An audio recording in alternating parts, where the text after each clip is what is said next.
Well, elementary school age kids could be rolling up their sleeves for the COVID-19 vaccine. It could happen within the next several weeks.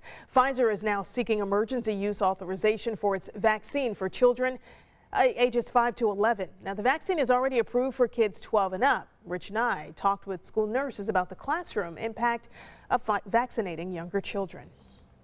Every time a student tests positive for COVID in Lawrence Township, they must stay home from school 10 calendar days. The school nurse here at Sunnyside Elementary must identify close contacts, who must also quarantine 10 days if they are not vaccinated.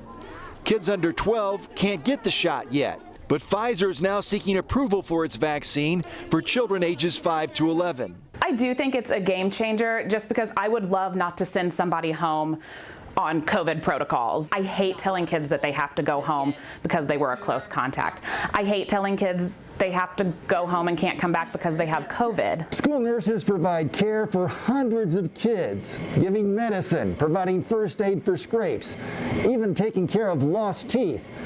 But keeping track of COVID takes most of their time right now. 3 school years now, like none other. They're doing a lot of paperwork, a lot of tracking. There's just a lot to do to make sure that our sick kids are staying home and our well kids are at school. Students who are vaccinated with no symptoms don't have to quarantine, meaning a new group of younger kids who get the shot would likely miss less school.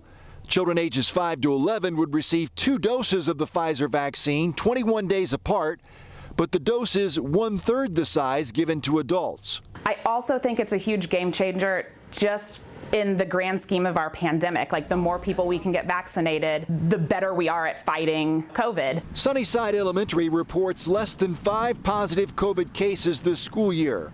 Right now, less than 100 students are currently in quarantine across all Lawrence Township schools. An independent expert review panel will review the Pfizer data on October 26. The FDA and CDC both must give approval before the vaccine can be given to children ages 5 to 11. And there is still an ongoing battle over booster shots. Both Moderna and Johnson & Johnson have submitted their data to the FDA. A decision on that could come within weeks. Meanwhile, President Biden is pushing for more vaccine mandates. He says after requiring federal workers to get their shots, vaccinations increased dramatically. Vaccinations were going to beat this pandemic finally. Without them, we face endless months of chaos in our hospitals, damage to our economy, and anxiety in our schools, and empty restaurants, and much less commerce.